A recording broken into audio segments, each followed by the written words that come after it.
think we'll get going, and we have the honor of hearing from Carl Jacobsson from Vetenskapsrådet.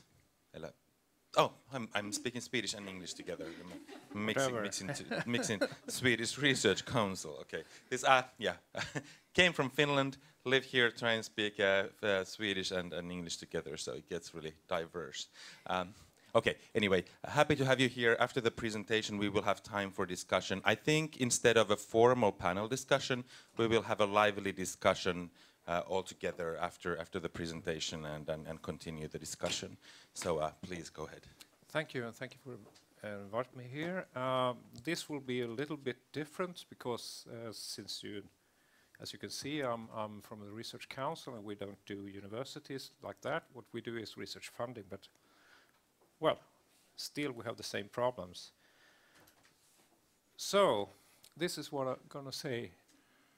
I'm going to talk about some statistics about higher education institutions. You've shown some for Karolinska, but some more general. I want to talk about our own gender equality strategy and our own gender equality monitoring. And then a very special thing, which is the gender equality observations of peer review panels. And then last, I will say something about gender equality mainstreaming assignment given to us and 17 other government agencies in Sweden in 2014, which continues now with 41 government agencies 2015-2018. Well, right on. This is the problem. So, in the old days, older than this, there were very few women in several posts, but as you can see, it's all up in the 40 to 50% area. You want to give me something to point with? Thank you. And it works. Good. This is a problem. Number of professors, or the share of professors, which is 24% something nationally. And if it was just to wait, you know, the students, and when I left high school, it was almost 50% women in medical studies, like 45% or something. They are not professors, all of them, or not the same share as the men are. So this is the problem. And this is for different fields, as you can see, natural sciences and education and engineering, low, lower, even lower. In medicine, as you're seeing, it's more than 50% except for the professors, and in almost the same in humanities and social sciences. So it's 24% staff women, it's 50% women, and it's 46% women. So it's only really unequal here. But those who decide are men. So, what about us? We support basic research in all disciplines. We do research policy and research communication.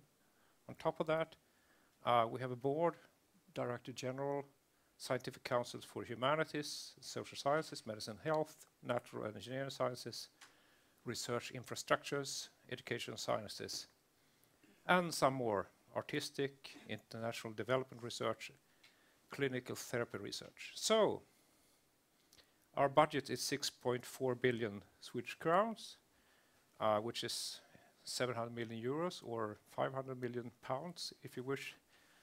This means that we have some importance in the system, I think.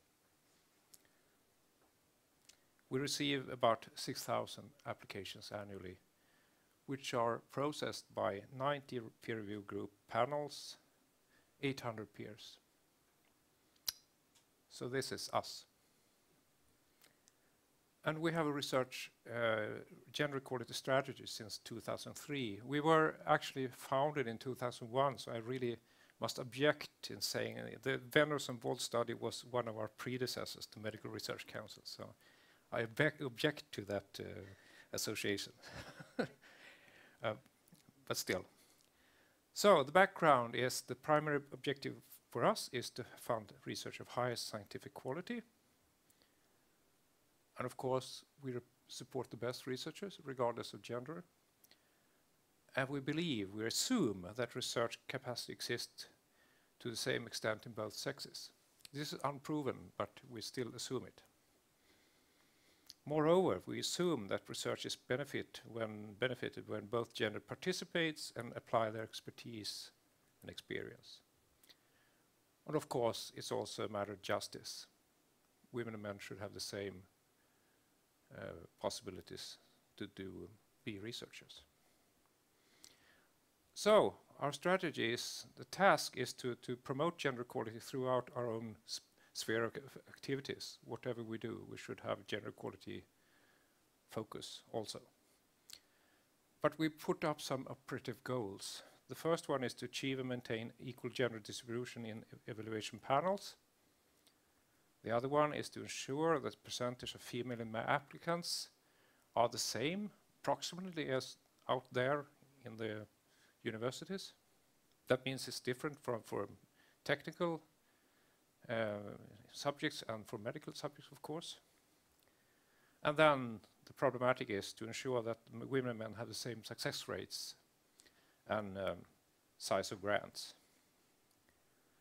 And we put on 2 new things. We have including gender perspective in analysis and evaluations where possible, and to have integrated gender equality perspective in the Council's external communication. These 2 are new for last year.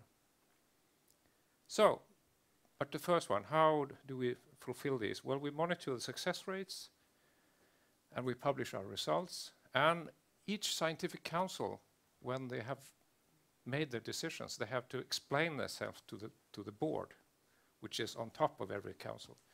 And if they don't fulfill these goals, they have to explain why, and then what to do about it. It's quite nice. Such an action plan for 2011 included gender equality presentations to all the peer review panels and gender equality observers in some peer review groups. And something more of the Director General, but not much came with this discussion with the universities, I'm afraid.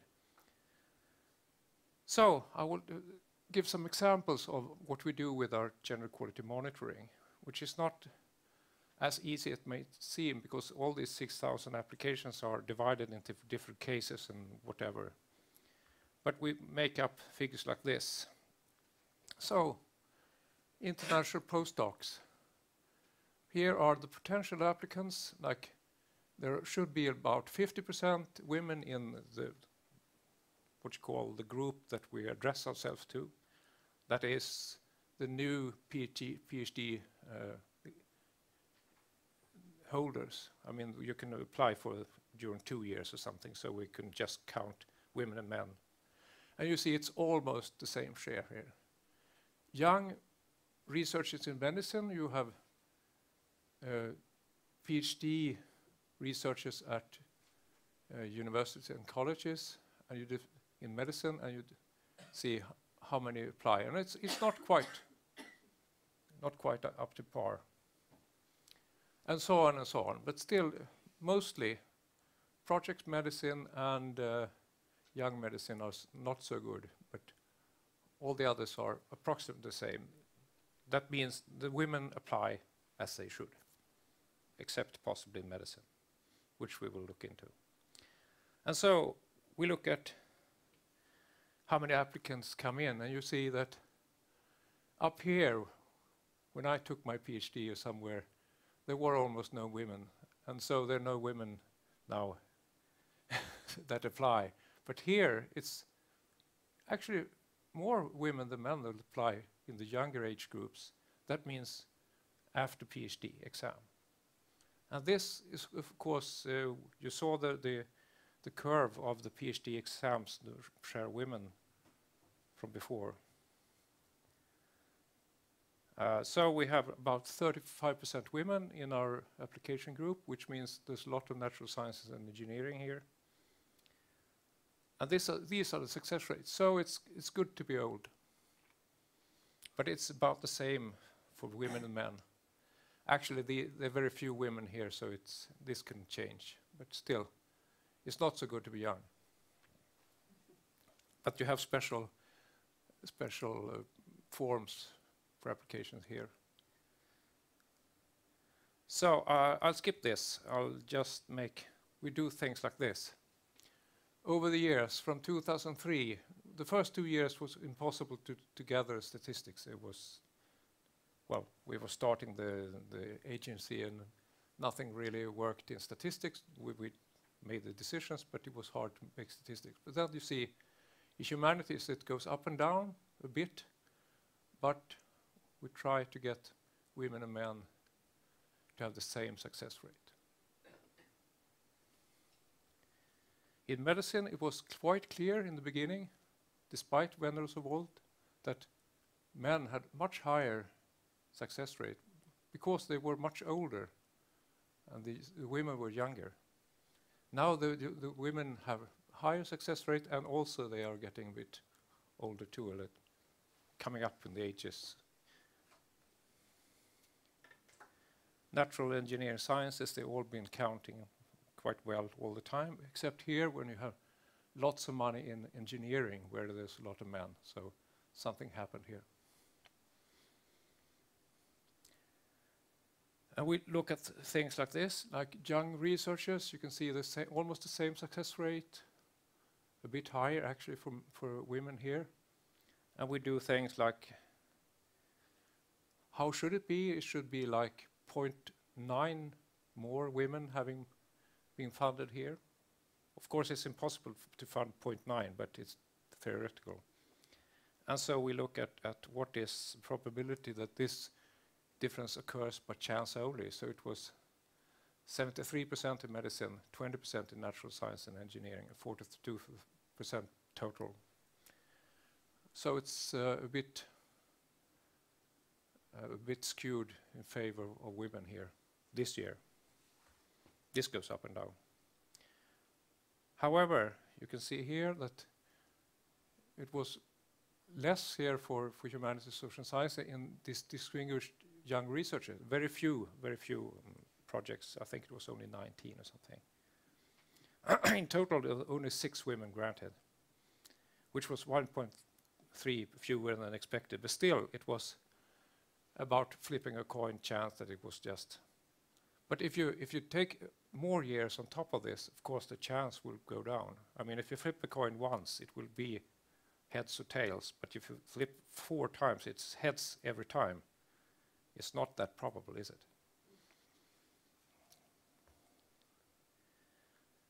So I want to say something about gender equality observations.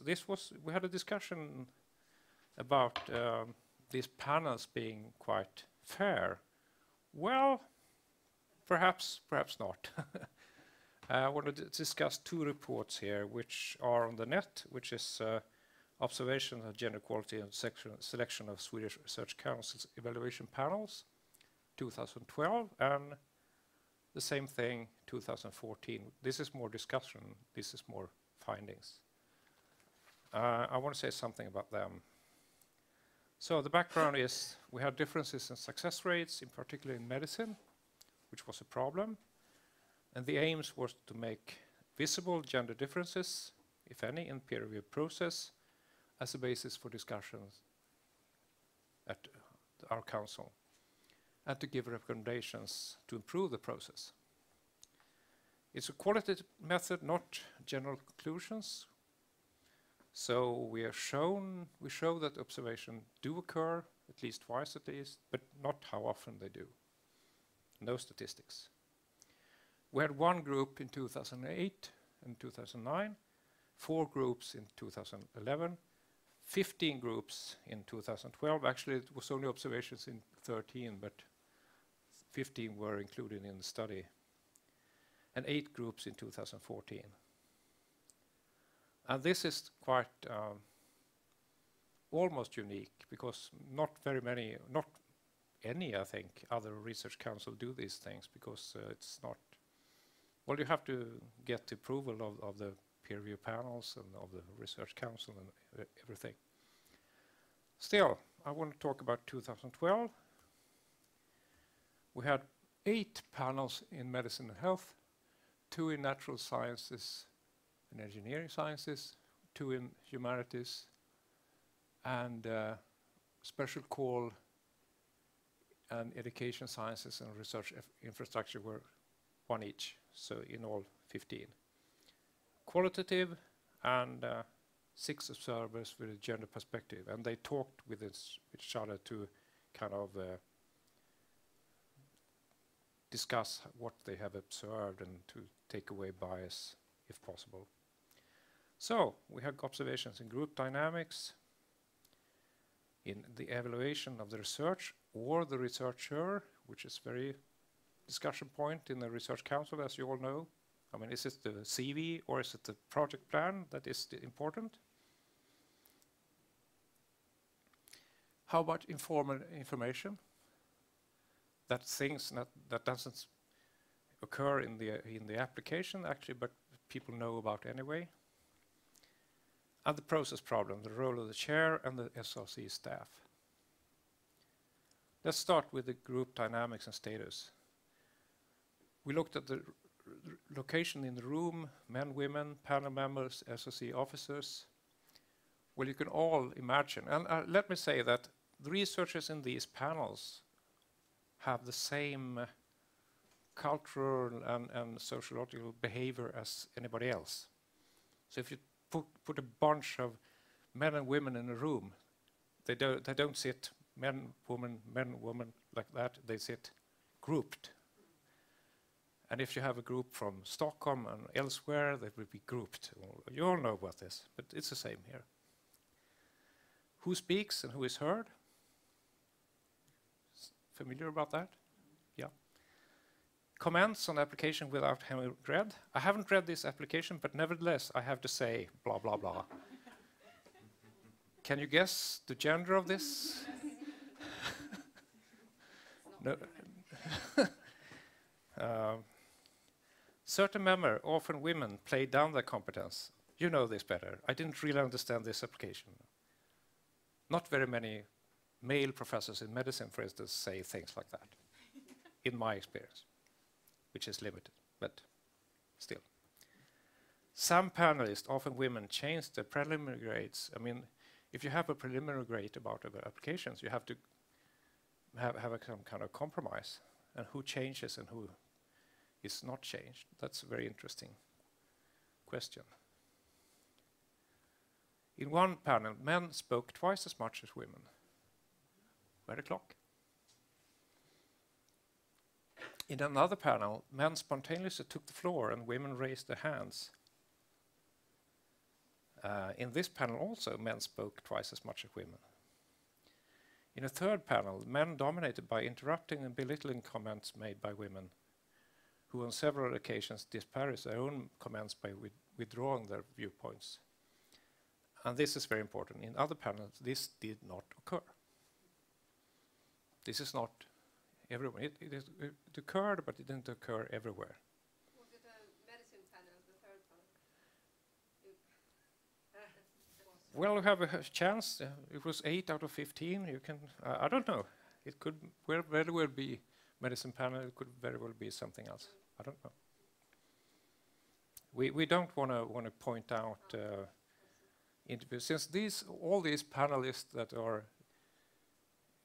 were in these observations, they don't want to have themselves like published that in this group it was terrible or something. But everything that's written in these reports should be you shouldn't be able to identify individual groups or anything.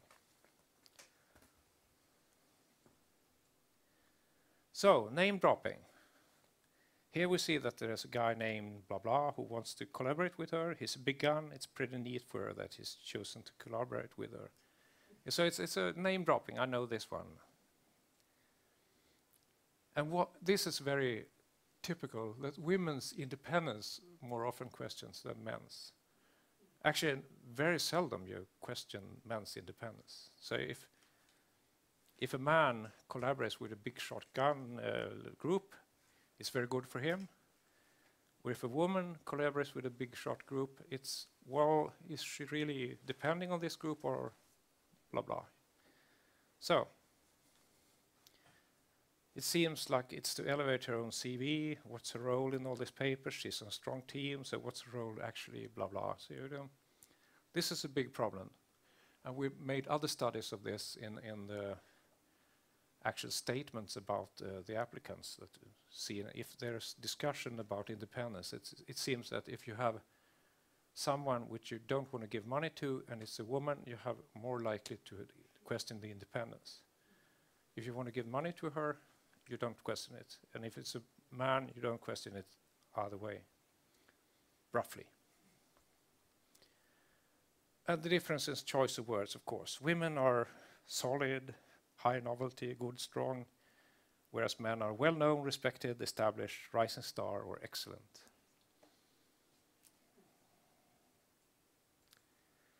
Information could be about family members. I mean, who is married to whom? About collaborators, who collaborate with whom? About this independence thing, age, and reputation. So this is informal information is something that's not written in the application and should not really be discussed.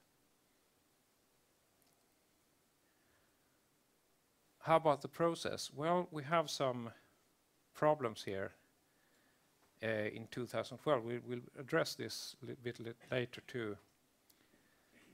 What tools can be used? If you have this strategy, you have to have equal success rates. And then they say, the group can say, we only know that we have to attain the right gender distribution. We don't know how to do so, or why it's wrong not to have it.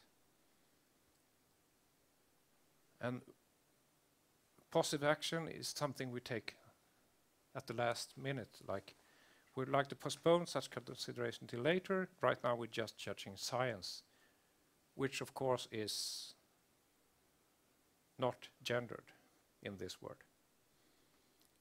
Well, you can discuss that. Here we see the consequence of the gender thing. The gender takes it all. If you have if you want to lift up somebody in the end, you have some problems about this. However, other panels agreed with the SOC policy, which is that this measure of quality, that you also have a gender equality in the process. And at the end of the meeting, you have, we need one more woman. Which woman shall we lift up, and so on. And of course, tactics. I mean, all these very gifted women at the bottom, just below the line. So if we get some more money to this group, we will have a better gender equality balance, which is tactics, of course. And we also have the problem with balance of roles, SOC staff and chairs. Do they work together, or is the SOC staff kind of marginalized? This is a really big problem, which we address. Is it okay to ask now, or? Why not ask him? I'm just thinking about the process. So have you ever tried to not reveal the gender? Does that make a difference? Like if the people would only see the application without the gender? Well, we thought about it, but it's not very easy since, at least when I was researching mathematics, I think I would have identified every Swedish mathematician just by the CV. Well, medicine is a bigger subject, but still, it's very hard. But we're thinking about it.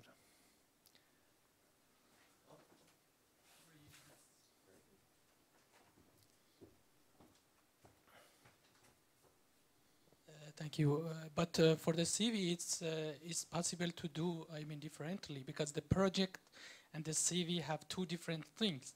So we can have some more objective criteria for the CV, for bibliometric and some others, but the most concern into evaluation of the project, that the project can be blind than, I mean, CV. Well, possible. I don't know. I don't think you can make a really CV. You cannot evaluate the CV just by bibliometrics normally, but well, it comes along with the discussion of what is the research plan or the research CV that you really evaluate. But well, these are things. I'll come back to that. Actually, it's a thought in a later report here. So the recommendations to the SRC 2 years ago is, the first one is to discuss this question: researcher or research plan or research CV. How are conflict of interest dealt with? I mean, is it really okay to walk out of the room and say, I don't really want to, but still I want to say?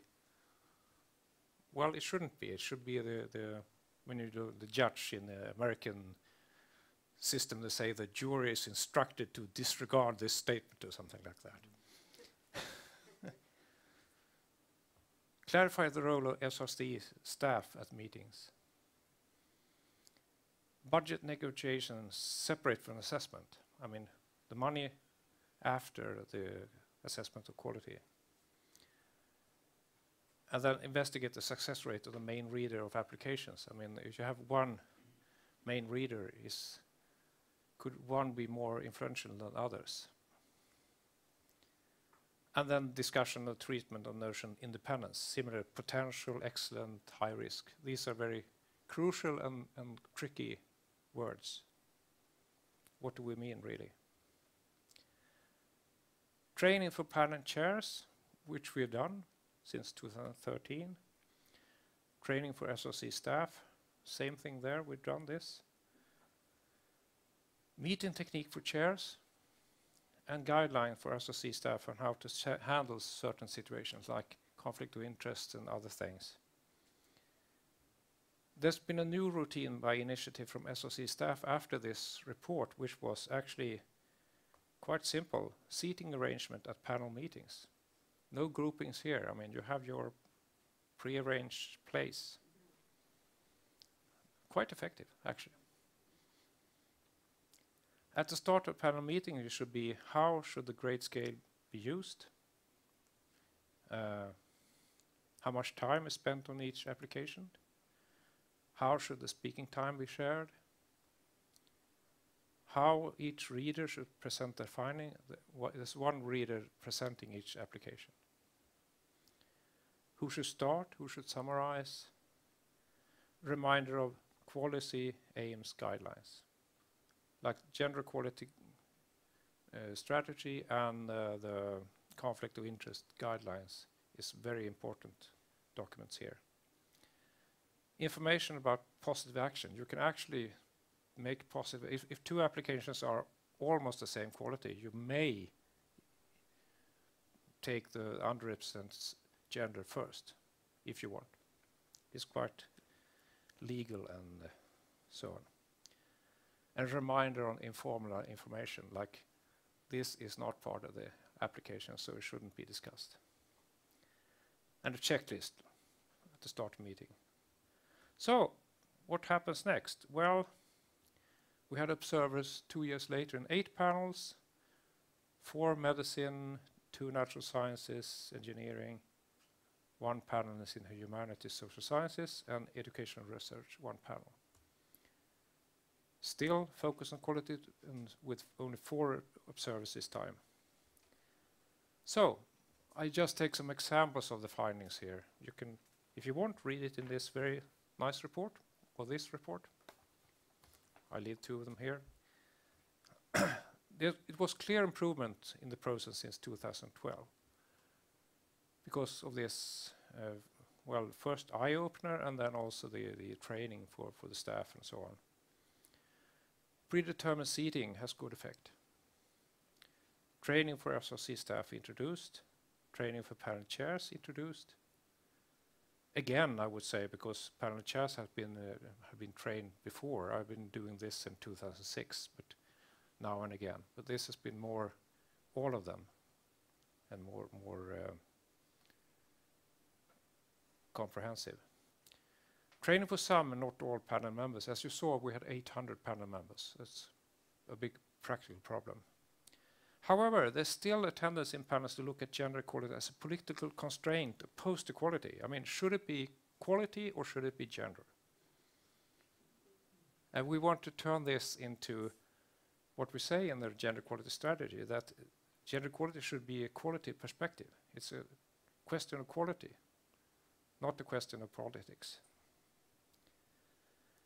It's still a tendency to question the independence of women researchers,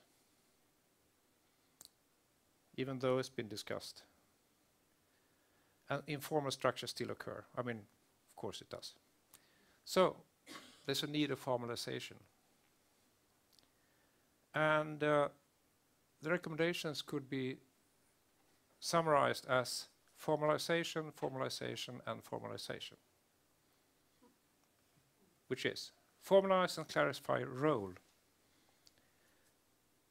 diversity in panel compositions, predetermined seatings, explicit guidelines for the meeting structure, clarify the role of the panel chair, and also the staff, SRC staff, and their interactions. Clear instructions, formalized criteria instructions, like revised instruction and information to panel members when we choose them.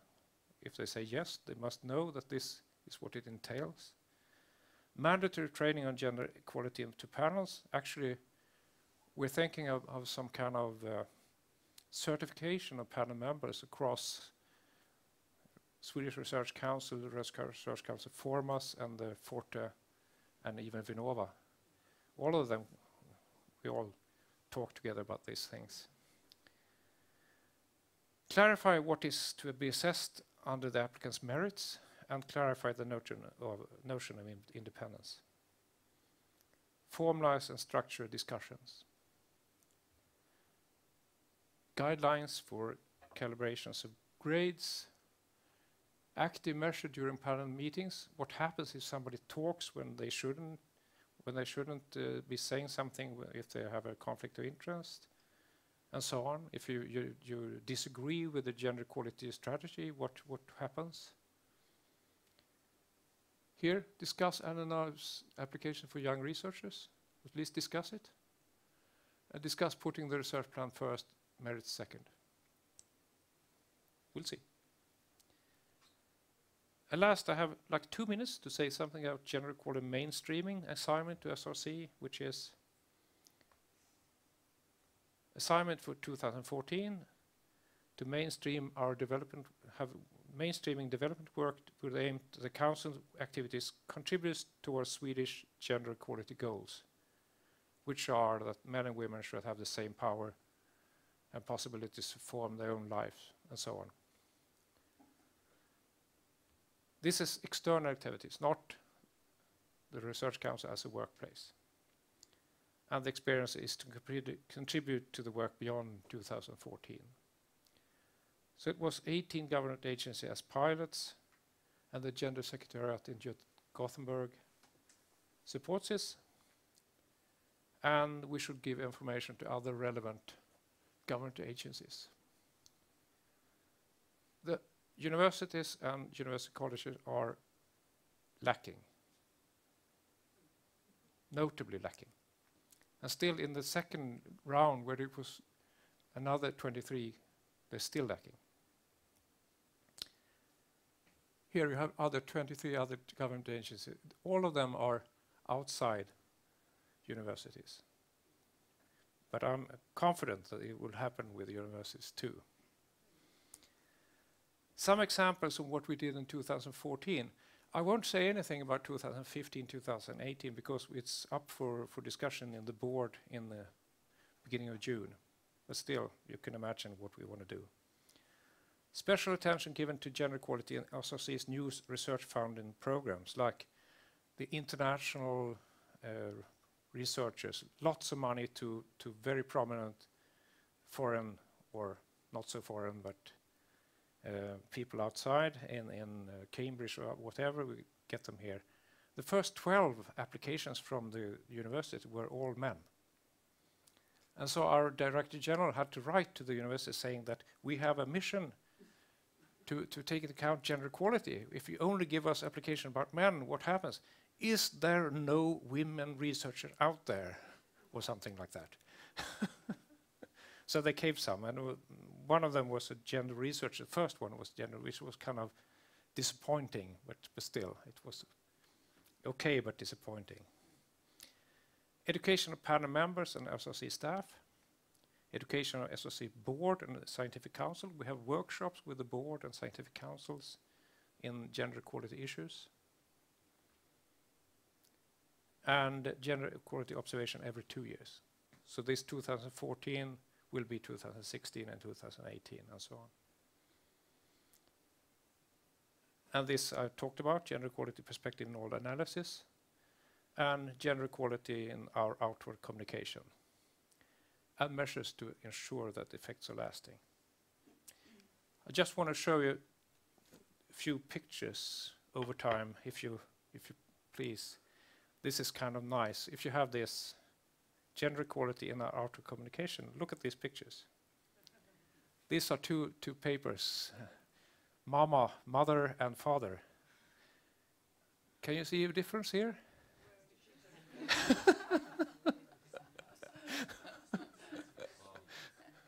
I think they have to discontinue this father thing, but I mean it's this is kind of, it would be kind of neat to have all the pictures. All of them have I want to do something besides being a father, and I want to be a full-time mother. Here it was 1, 2, 3, 4, 5. What happens with this? Do I do something? Okay. And the other is the hockey trainer. Who can identify the little girls here? What are their attributes? Do they have a puck? Do they have a stick? Do they have the attention of the trainer? No. But they have pink shirts. And in our own thing, well, this is our annual report. And you see the man, it's really a Freudian picture there, isn't it? And also the female researcher, they want, if you have a stare, if it's a female, you want to photograph her from above. It would have been man, it would be like this, you see. But still, we have some better too. This is better, bit. This is a textile researcher, and this is some kind of mathematics or physics or something.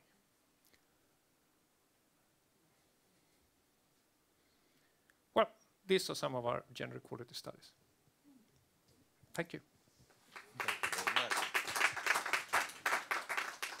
Thank you very much. I think at this point we'll continue with the discussion, and if there's immediate questions about this presentation, that's fine. But we can also take sort of general themes from everything we've heard today. Very sort of hopeful, exciting day. Well, could I, if you have some explicit question about this, then I could do this first and flip with the pictures. Otherwise, Right, I'd shut it down. exactly. That's a good idea. Yeah, absolutely.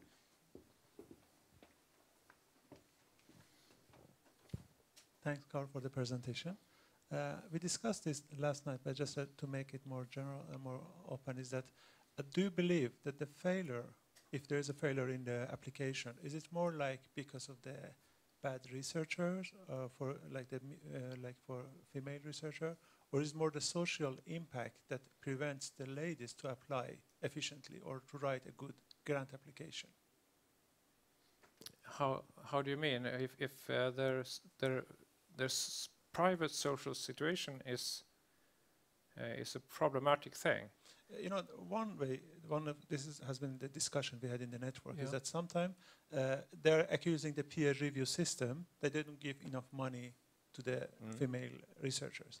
But the other is that maybe the female researcher don't write good grant applications, and the peer review still is like fair, but there are social factors preventing the any other minorities to write really good applications. Yeah.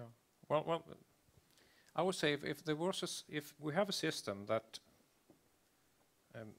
is easier for men to write good application than women, then it's not the fault of the women, it's the fault of the system. That's one thing. The other thing, if you have a social thing that women can't do research because they have a bad family situation or something, that's not so good, and it's not the fault of the peer review system, really. It should be some kind of fault of the society or something. And then in the end, well, so it's a different thing. And then I think this, with our observations, clearly show, I would say, that it's not fault-free, the panel discussions. So it's a tricky question, but I think the panel discussion, the peer review system, is not without its faults. It's been shown time and time again. We've done bibliometric studies also, seeing that at times you have the women get much lower success rate. Okay, they have a little bit lower bibliometric measures, but not that much lower. So sometimes it's it can be shown to be flawed. Sometimes it's not flawed. So it's a difficult question. Okay, thank you. Because this is a little bit different to the professorship. I would like to know why the VR or the other grant application holders, agencies, do not divide the money between men and women or the other minorities equally. If you believe that they are equal, so you can, select two groups, give them the same amount of money, one for men and women, and there is no conflict then, and the competition is just only between men and women. That's as I mentioned from first, it's very, very different from the professorship because it's very long time to professorship. But for the applications, it's not, difficult to do it. So if you believe the men and women are the same as qualifications, then you, the agencies can easily divide the money between them, and this will prevent, any more discussions. Well, yes and no. It would be in the long run, but if it was exactly the same between women and men, then it would be like flipping coins. And it would almost never be exactly split in the middle. It would be to one way or the other, depending on the year or the situation. It would be more women or more men. But in the long run, it would be 50-50. So it's kind of difficult. But we don't have, we don't really like to have quotas. We want to have goals, targets, and policies. So we could do that, but I'm not quite sure it would be accepted. I don't think so. I wanted to follow up on Mosen's question before. So, have you looked at how the writing, because could it not be that women use a different language and kind of sell themselves in another way, like, or their projects, not themselves, but their projects, so that this could maybe also influence the judgment on independency? If I say my research, or we have shown that, these kind of things. Have you looked at this? We looked at, not looked at the language of we have a project, we had a project, but I don't think it came to anything, looking at the actual text of the applications. But we looked at the valuations, what they say, the panels say about each applicants, and we look at what they say. But if normally women sell themselves short a bit, and men in the opposite. And so, but still, it's the system that's fair should really do something about this. If it's like that, it's easier to change the application system than change half of the humanities, isn't it? Change all the women's are, what is it, 3.5 billion people. It's not easy to change. No. It's much easier to change one application system.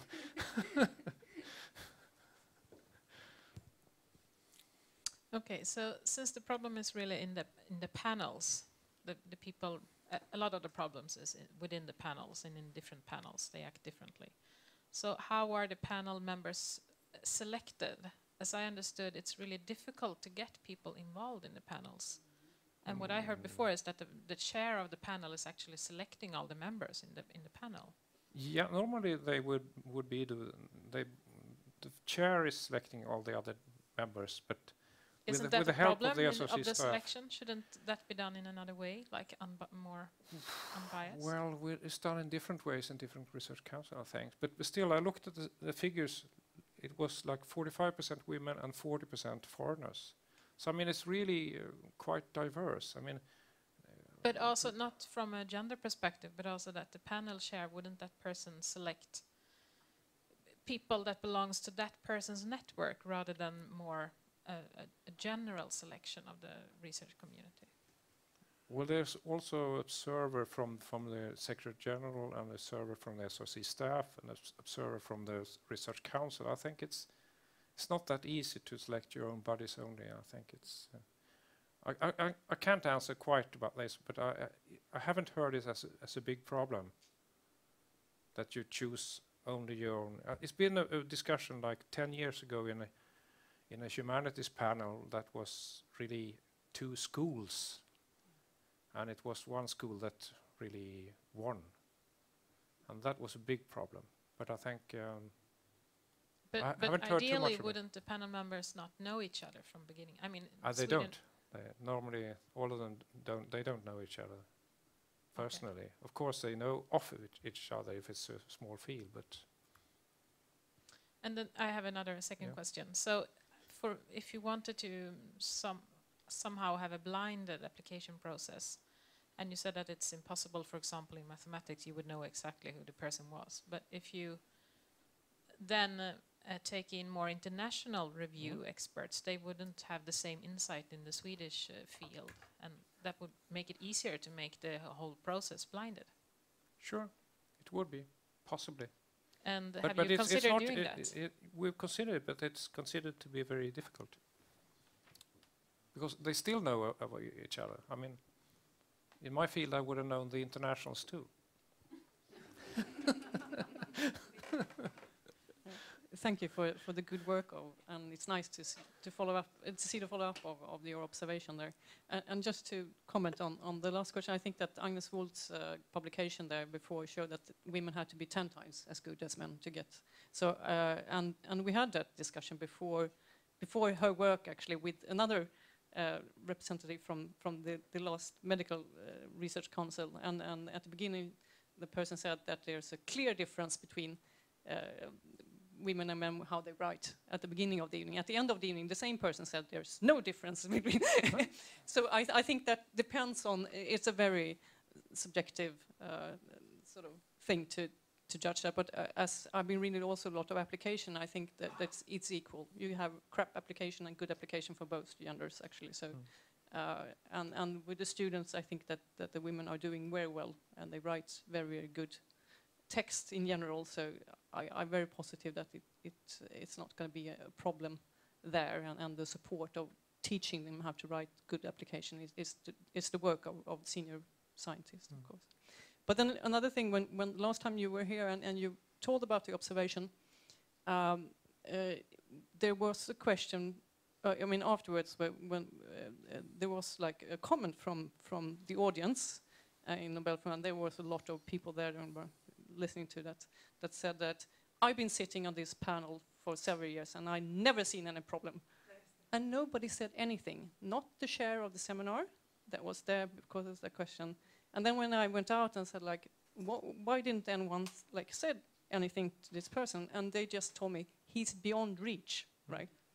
And so my question is really, how often do you change these people then if you know, if everybody in the audience and in the colleagues know that this person is really very biased towards gender equality, and you have sort of the chance to change the chair or the person that you have selected for this panel? Because in my mind it seems like everybody knew and nobody wanted to face him in that situation. And do you have a problem? Well, that's why we discussed this certification of panel members. I mean, we have to go through certain education, and you have to. I mean, if you have a gender equality policy, then you cannot, as a panel member, be against it. I mean, that's impossible. It's like a judge being against the Swedish law. I mean, you committed this burglary, but I don't like the law, so you go free. I mean, well, we are discussing this, that in selecting the members, you should be more thorough. And normally it would be after a while you would see that this doesn't work or something. I mean, we're changing the members all the time, and sometimes they're good, sometimes not so good, and well, people are like people are. Okay, so on Friday I was attending this seminar with excellent women researchers, and I learned that men, they publish a lot of publications, and women, they get cited. So in that sense, the women should have better project descriptions and better research that people would like to cite. Then I was wondering 2 questions. What is excellent research? How can we define that? And is it any other measurements to measure the feasibility of the project rather than the CV and the bibliometric measures? Maybe the citations, teaching assignments, or collaborative resources, or infrastructure, or something like that? What is your comment on this? I don't believe in any measurement. I mean, well, we have one measurement. If you get money from the Research Council, that's good research. But actually, it's what is good quality? It's that a group of peers feels like it's good. And what's a group of peers? Well, the group of peers are prominent researchers which other researchers think is good. So it's really it's not an absolute measure. It's a judgment of quality. It's not absolute. It's not science. It's a judgment. So you cannot make it measurable, I think. Yeah, back to the purpose of the meeting. Is it like VR can have a policy to imply like Athena Swan approach in the Swedish universities? Can you invest on that, or like define a project that can be supported by VR to do this for Swedish universities? Well, I think a project to Athena Swan would be more likely to come from the National Agency for Higher Education or something, which has a really is straight in the middle of their purpose. We are funding agency. We would be more like those funders in England, which say that if you don't get this award, we don't want to fund you in that respect. That would be our thing, but not really to put into place some kind of award scheme. But everything is possible. Just following up on this, so could it? I agree that it wouldn't be really your role to initiate this, but could you imagine to make these kind of conditions then, to have certain funding schemes which are kind of conditioned to a certain level, quality level of. That would be very radical for our research council to do things like that. That's as far as I wanted to go. Can I ask another question? I find your answer interesting, that you think that there are no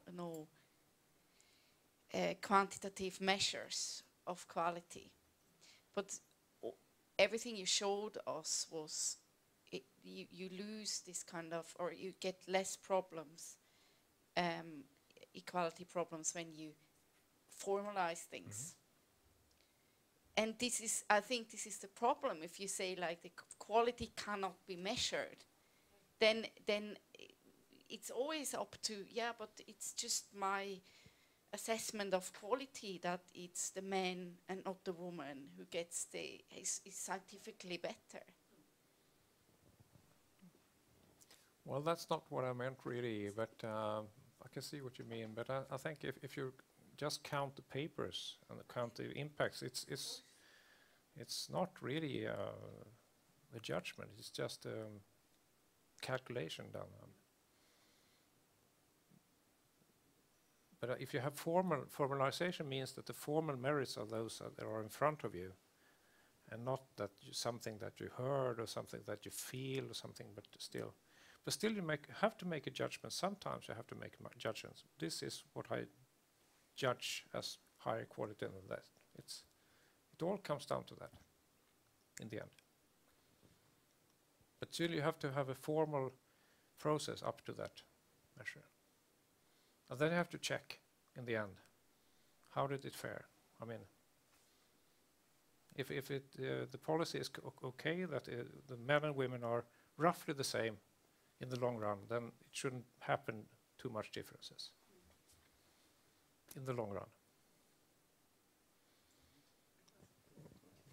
I monopolized the discussion now, I think. Yeah, I was wondering, maybe you can have like a follow-up, so you can see if your research plan was successful or not, maybe by citations, because we have all this discussion going on with PubMed and who is paying for PubMed and who is the journals and so on, and we can't cite in open access because the open access journals don't show in the peer review process and so on and so on. So maybe there's some other way to show that it doesn't have to be a long report, but maybe with citations and 10 years afterwards you can see that's a little bit too long, but still you will have like a predictive. Well, still the best measure of quality is just, I mean, if you have 10 researchers, you want to choose 2, then you just wait 10 years and see who's the best. Well, it's a problem, because then they don't survive these 10 years. So. Okay, thank you. At this point, I guess I have a question. I kind of have a question for David.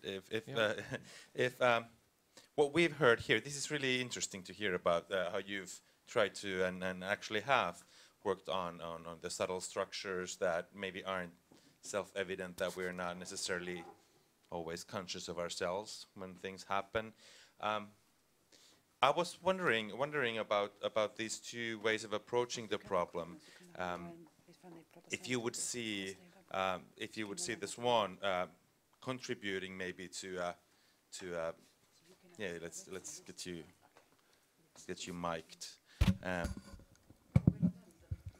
How you might see that chart maybe complementing what's being done here at the moment. Maybe commenting a little bit on that. How you might see, what would it add something to the Swedish system? What would you say?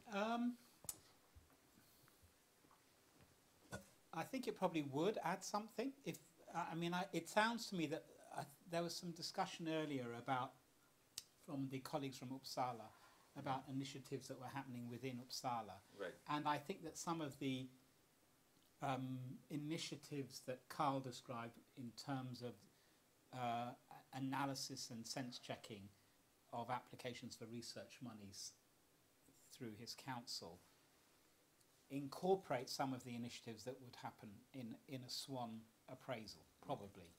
So there's a considerable degree of overlap. I think probably the difference is that our approach is an award system in and of itself, which would engage some of the things that's already being done. So I haven't really thought about it, but if it were to happen in Sweden, then there'd need to be some careful thought done to configure existing arrangements within the Research Council and within existing universities to make sure that they didn't duplicate what was already happening, and also that the SWAN process was configured to ensure that it complemented whatever was required otherwise. So inevitably what would happen is a pilot project. That's what we end up needing to do when we work in other jurisdictions.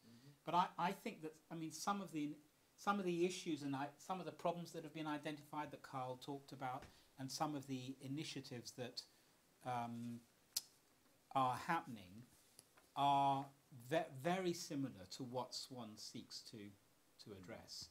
So then the methodologies would just need to be adjusted to make sure that they complement each other rather than duplicate or cause problems. Right. So that you wouldn't just report the same work into different places and get double the benefit. or irritate. That will annoy people, I think. If you got people to do the same thing twice, Right. it wouldn't be a helpful approach. And also, Athena Swan is an iterative process. We learn what we're developing what we're likely to develop in Australia will be a little different from what we do in the UK, because the environment is different there, and so it will inevitably have to adapt and adjust. I think. More comments, questions at this point? David, I would like to have your piece of advice on how to get the head of the universities involved. You had some suggestions there. Please repeat them for us.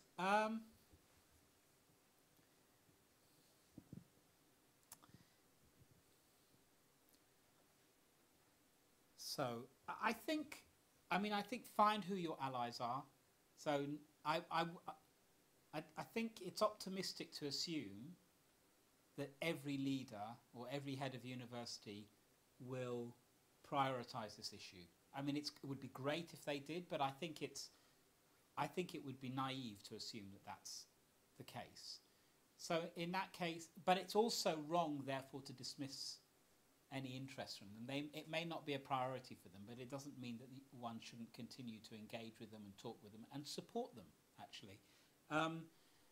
There will, however, be others who are interested, and there may be. I mean, one of the things we learnt in the UK is that there were 2 or 3 key individuals who really drove the agenda, and that then, so it wasn't essential to get buy-in from every single leader.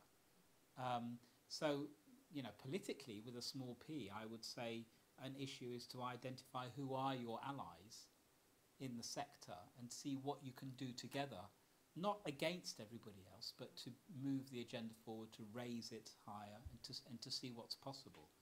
But I sort of have a general principle never to give up on anyone. And so even though that there are leaders who, they don't want to spend a lot of time talking with my organisation, we try and think about how we can give them things that can help them, even in a small way, even if it might not be a priority for them. So, but I mean that's where we come from, because we exercise soft power, not hard power. We can't make anyone do anything, so we need to try and maintain communication with everyone who are there to assist. One part of this is that when you ask universities to go for the equality, it's just playing with the number, I would call it. Just like if there's that there are like too few female professors, they employ like 2, 3 more, and then the number would be adjusted. But I would say it's not a structural change. It's no, more that's like right. Yeah. So well, actually, it would be if they just employed somebody because they were a woman or a man. That would be unlawful under UK law. It would be discrimination. Most universities are pretty clear about what the law requires. I mean, I don't say that it never happens. It may happen, but you're right. I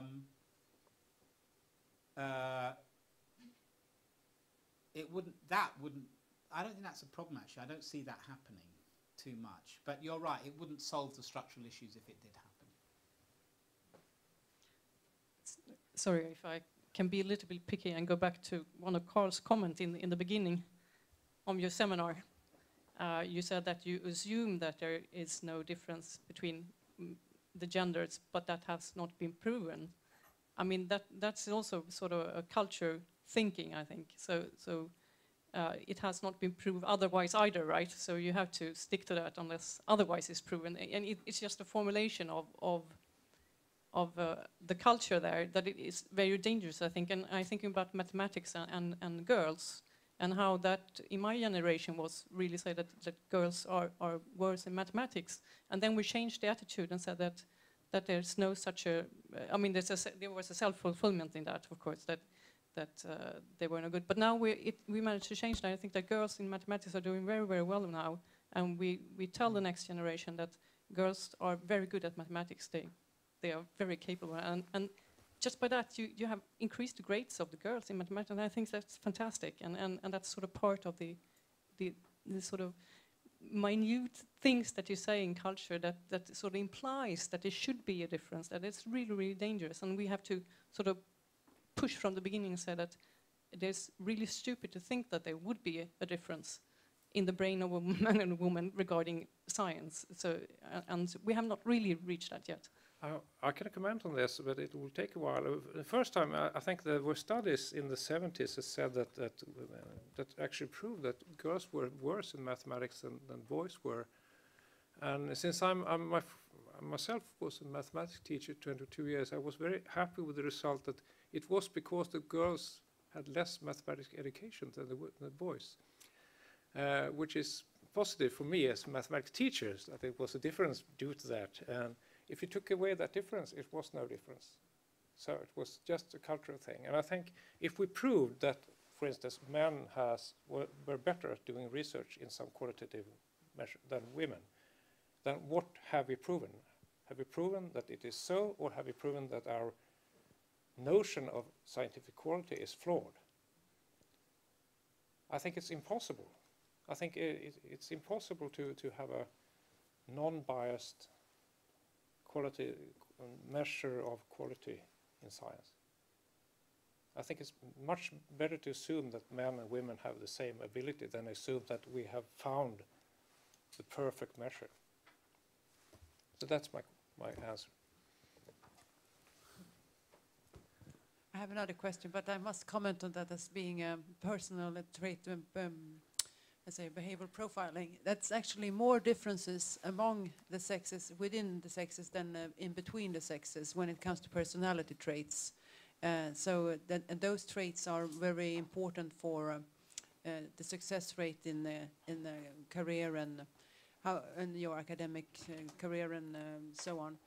And what's interesting is that IQ has nothing to do with it, but the drive and the motivation is much more important. And also, I want to mention that it is the man who is the weaker sex with, this different, because they only have one X chromosome. So, when there have also been studies showing that the more equal society is, these differences in maths disappear. What is still there is some verbal, what do you say? The verbal skills are a little bit better in women, in girls. But to my question, can I just comment on this? And all this you have done without any bias of women and men whatsoever. This is scientific research, haha. And the meta-analysis, I can send it to you. I collect them, But for our discussion here, I brought up these possible solutions. Would David and Carl comment on these solutions? What is adaptable on the KI, and what we can do, what we can't do, and when we can do it, and how we can do it? And I really want to thank you both for being here with us today. Oops.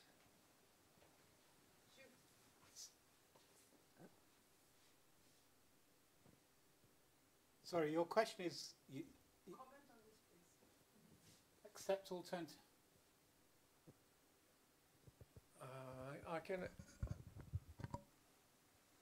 I think in number 2 and number 1, 2, 3, 5 or something is obviously markers of equality in the West. Well, I think increased transparency, of course. I don't believe in flat and rotating leadership. I left academia. I don't believe in it. But I'm not an expert in leadership. Accept alternative competence assessment to peer review. I don't know about that. I don't know. But number 2, increased transparency, clear career path, of course, routine to estimate markers well. Combine research with other types of employment. I'm not sure about that. It could be a problem because the special case of being a researcher, I don't think it will be quite easy to combine. But you know more about this than I do. I left research 20 years ago. I'm not sure. Are these your solutions? I mean, I don't know about some of them. I wouldn't prescribe all of them because I don't know about them, and certainly ECU wouldn't have a detailed view about some of them. But I think transparency is always useful because it can help illuminate bias, and clear career paths are also useful because they enable transparency as well. I'm not sure that I don't think I can usefully say anything about the others.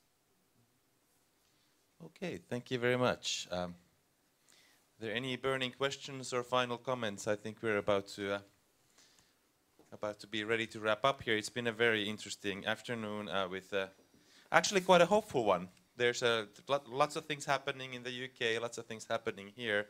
Not to say that everything has been done. That's always a big warning sign if somebody thinks that way. I would just like to ask everybody for participation, especially our speakers and all of the people who made comments. Thank you very much. There's a few of these reports for if somebody still wants one and hasn't got one.